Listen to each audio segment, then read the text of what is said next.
Місцеві новини на Радіо Респект. Вітаю! У студії новин на Радіо Респект працює Віктор Терещук.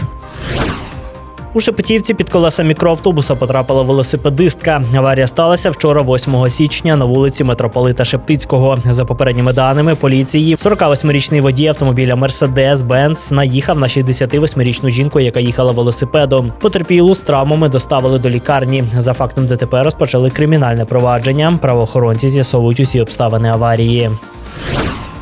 Рівнянину загрожує до 12 років ув'язнення з конфіскацією майна за організацією наркобізнесу. Як повідомили у Рівненській окружній прокуратурі, до суду скерували обвинувальний акт щодо 34-річного жителя обласного центру. Слідчі встановили, що чоловік незаконно придбав та зберігав з метою збуту особливо небезпечну психотропну речовину PVP. А у листопаді минулого року під час обшуку за місцем його проживання правоохоронці вилучили понад 160 грамів забороненої речовини, розфасованої у десятки зіп-пакетів. Після обшуку чоловіка затримали. Наразі він перебуває під вартою. У разі доведення його вини суд може призначити покарання від 9 до 12 років позбавлення волі з конфіскацією майна.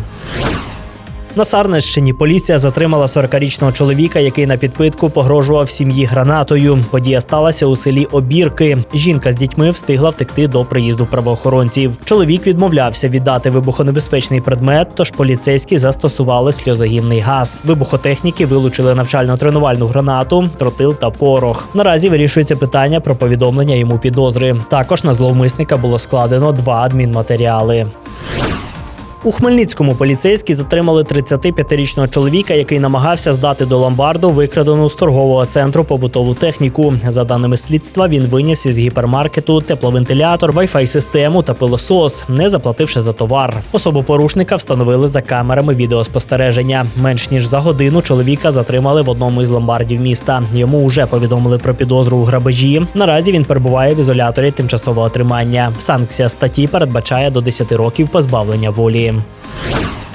На Рівненщині повідомили про підозру керівнику будівельної компанії, якого підозрюють у привласненні бюджетних коштів на понад 1 мільйон гривень. За даними слідства, під час ремонту ліцею у Березному підрядник вніс неправдиві дані щодо вартості будівельних матеріалів. Обладнання та матеріали закуповували за завищеними цінами, чим завдали збитків державі в особливо великих розмірах. 40-річному керівнику фірми оголосили підозру за 2 статтями Кримінального кодексу. Суд обрав йому запобіжний захід 30 діб під вартою з правом внесення застави.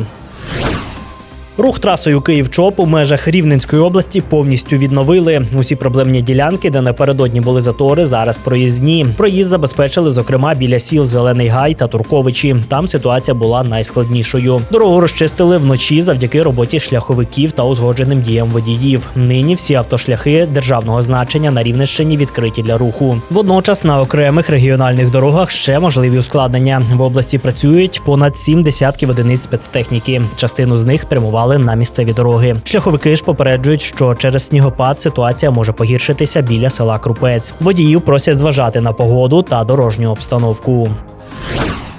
Радіаційний фон на Хмельницькій атомній електростанції у межах норми. За повідомленням інформаційного центру ХАЕС, показники на проммайданчику та в 30-кілометровій зоні спостереження відповідають нормальній експлуатації енергоблоків та не перевищують природного фону. Це всі новини на цю мить. У студії Радіо Респект працював Віктор Терещук. Не перемикайте, залишайтеся разом з нами. Далі ще буде багато цікавого.